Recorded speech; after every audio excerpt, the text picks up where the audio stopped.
এই বাংলায় বলছি কি আমরা মুসলমানদের সাথে থাকতে পারবো না, আমাদেরকে পৃথক ব্যবস্থা চাই আর এদেরকে বাংলাদেশ পাঠাতে হবে।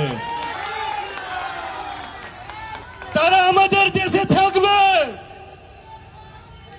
আমাদের দেশে থেকে আমাদের খাবে, আমাদের পড়বে, আমাদের মেয়েদের সাথে লাভ জিয়াত করবে, আমাদের জমি দখল করবে, আর সহ্য করব না। সবুজ পতাকা দেখলেই সাটা ভাঙা মার দিব। কোন মসজিদে মাইক লাগানো থাকে, কোন জিহাদির বিরিয়ানির দোকান থাকে, কোন জিহাদির হালালের মাংসের দোকান থাকে, এই বাংলায় কটা মাদ্রাসা বেঁচে থাকে, এই 4 বছরের মধ্যে দেখিয়ে দিবে হিন্দু সুরক্ষা সমিতি। এতক্ষণ তোমরা এই ছেলেটির বক্তব্য শুনলে, ঠিক আছে?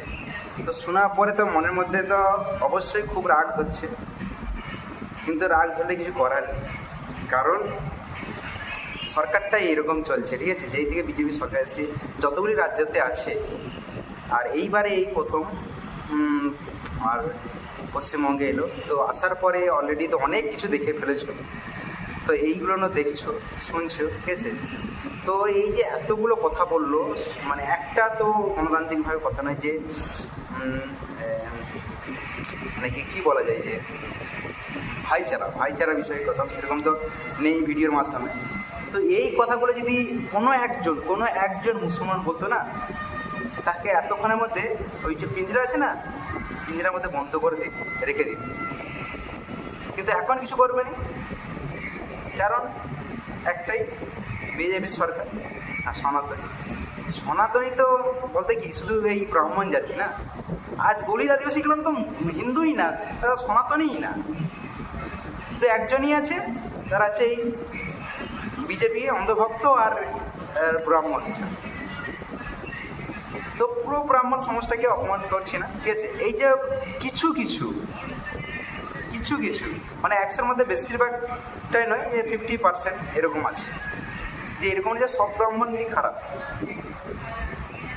মানে 50% আছে ভালো, আর যারা দলিত আদিবাসী তারা হিন্দুরাই ভাবেনি, হিন্দুরা যে হিন্দুই মনে করে।